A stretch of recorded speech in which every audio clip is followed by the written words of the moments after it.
Good morning, students. So, earlier class in the EVS chapter number 5, Be Safe, Be Good, we have completed the first session. Okay, that was the safety on the road. So, today we will discuss about the safety at your home. So, we should be safe at both in the school and the road as well as in the home. इसका मतलब क्या है, हमको road के साथ school में भी या फिर घर में भी हमको सेफ रहना है. तो कैसे हम लोग सेफ रहें घर में? So first one is do not jump on the bed.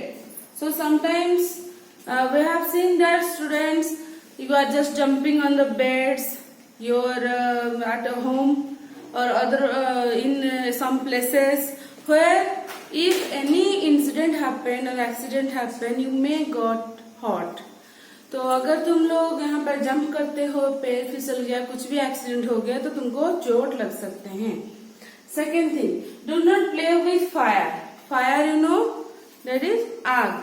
आग का मतलब पता है सबको. सो sometimes you have seen someone is playing in the candles, match sticks और इंसेंटिव स्टिक्स.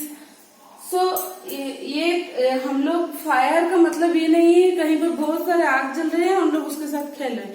नहीं, वो हो सकता है घर में गैस भी हो सकता है या फिर कैंडल लाइट भी हो सकते हैं या फिर कोई लैंप हो सकता है, मैच स्टिक्स हो सकते हैं, अगरबत्ती हो सकते हैं. तो all these are coming under the fire.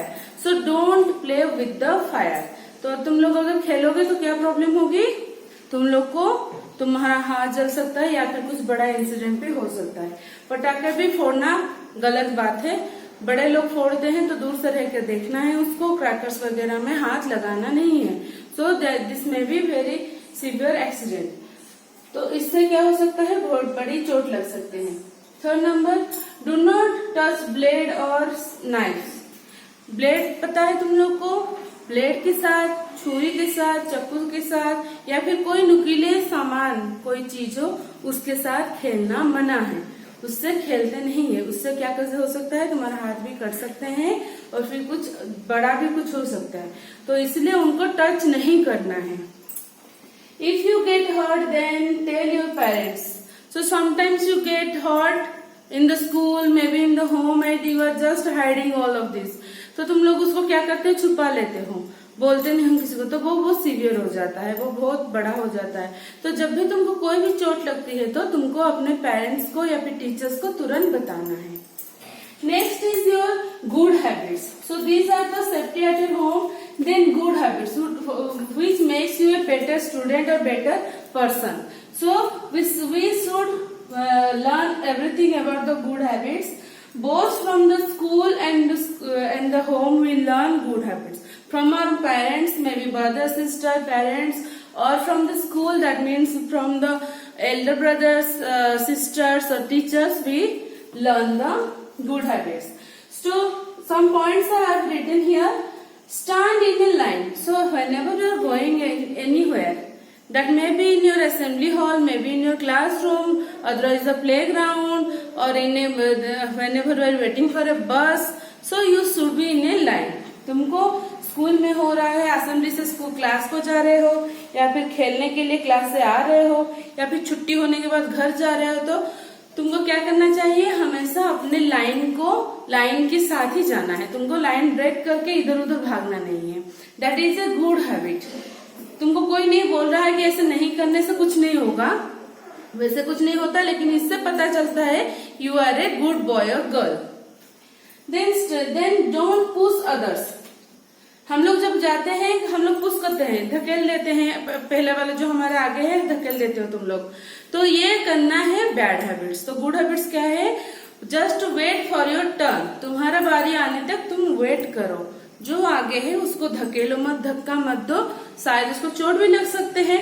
और ये जो मतलब तुम्हारा एक्शन है ये बोलता क्या है, you are not a good boy. So कभी भी किसी को आगे जो है उसको पुश नहीं करना है. Wait for your turn. तुम्हारी बारी आने तक तुम वेट करो. Next is always wish elders and teachers.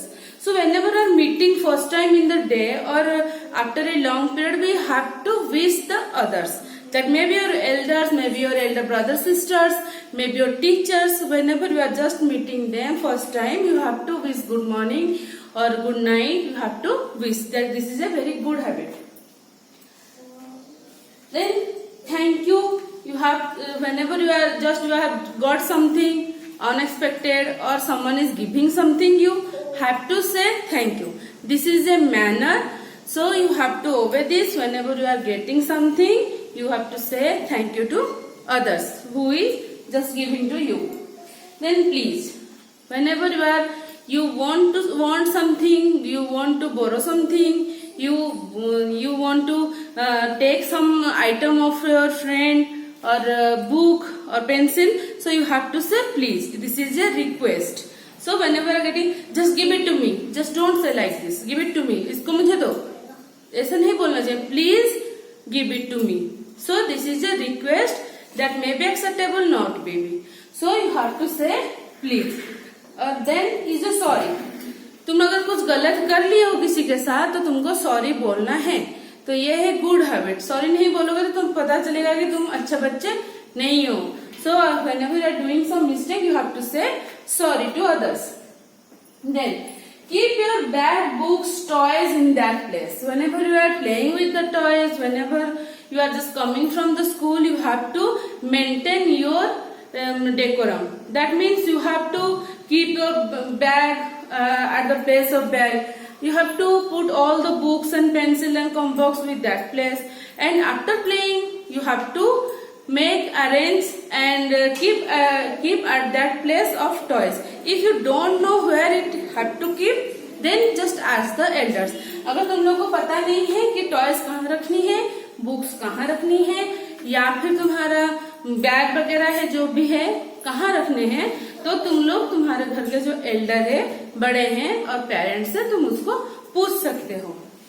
Then is to throw the papers or the mess things in your dustbin. Wastage जो चीज है, या फिर तुम पेपर में कुछ लिख लिया वो खराब हो गया, या फिर तुम्हारा शार्पन करो कुछ भी हो गया, वो वेस्ट है, उसको कहाँ फेंकना है? डस्टबिन में फेंकना है. फ्लोर में कहीं नहीं फेंकना है.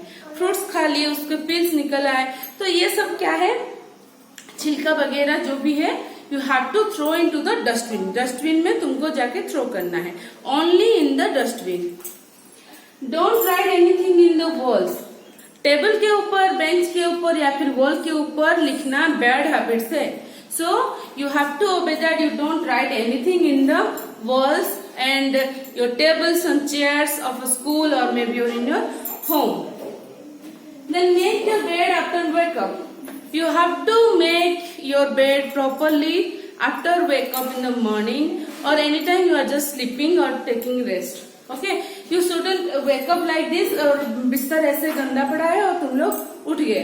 That is not a good manner. You have to make the bed properly. So this much of today, that is your chapter number 5 is completed. Question answer I will give it to in your WhatsApp group. Thank you.